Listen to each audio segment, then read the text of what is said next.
पापमेवाश्रयेदस्मान् हत्वैतान् आततायिनः तस्मान्नार्हावयम् हन्तुम् धार्तराष्ट्रान् स्वबान्धवान् स्वजनम् हि कथम् हत्वा सुखिनः स्याम माधव।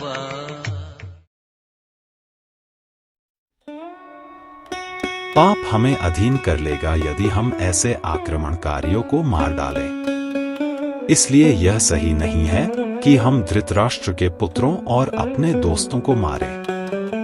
ओ कृष्ण, भाग्य की देवी के पति, हम क्या प्राप्त करेंगे और हम अपने रिश्तेदारों को मारकर किस प्रकार खुश हो सकते हैं? वैदिक निर्देशों के अनुसार आक्रमण करने वाले 6 प्रकार के होते हैं। 1. विष देने वाला। 2. घर में आग लगाने वाला।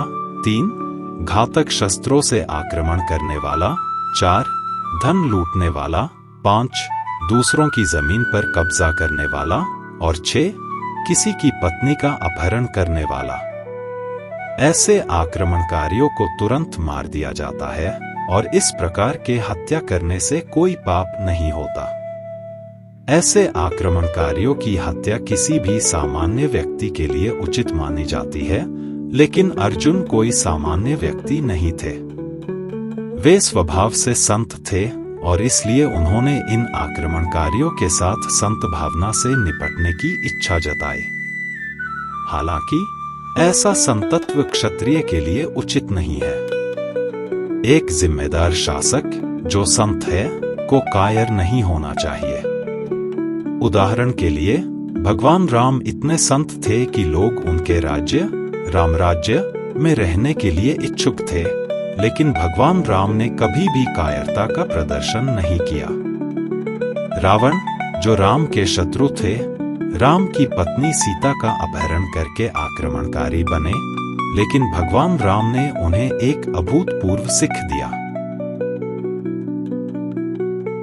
अर्जुन के मामले में हालांकि आक्रमणकारी सामान्य नहीं थे। वे उनके अपने दादा, गुरु, मित्र, पुत्र, पोते आदि थे।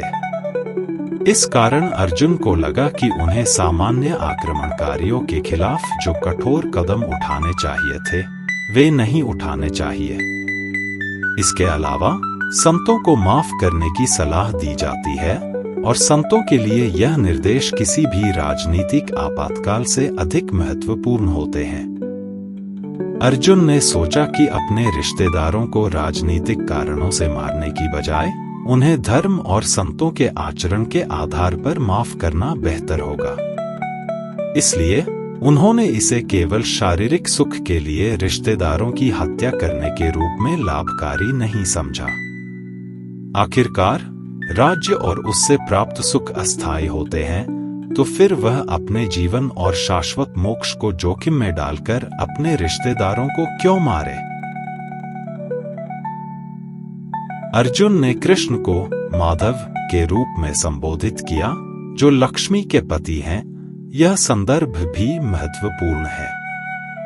अर्जुन ने कृष्ण से यह कहना चाहा कि लक्ष्मी के पति होते हुए कृष्ण को अर्जुन को उस मार्ग पर प्रेरित नहीं करना चाहिए जो अंततः दुर्भाग्य की ओर ले जाए। हालांकि कृष्ण कभी भी किसी को दुर्भाग्य में नहीं डालते, विशेष रूप से अपने भक्तों को नहीं।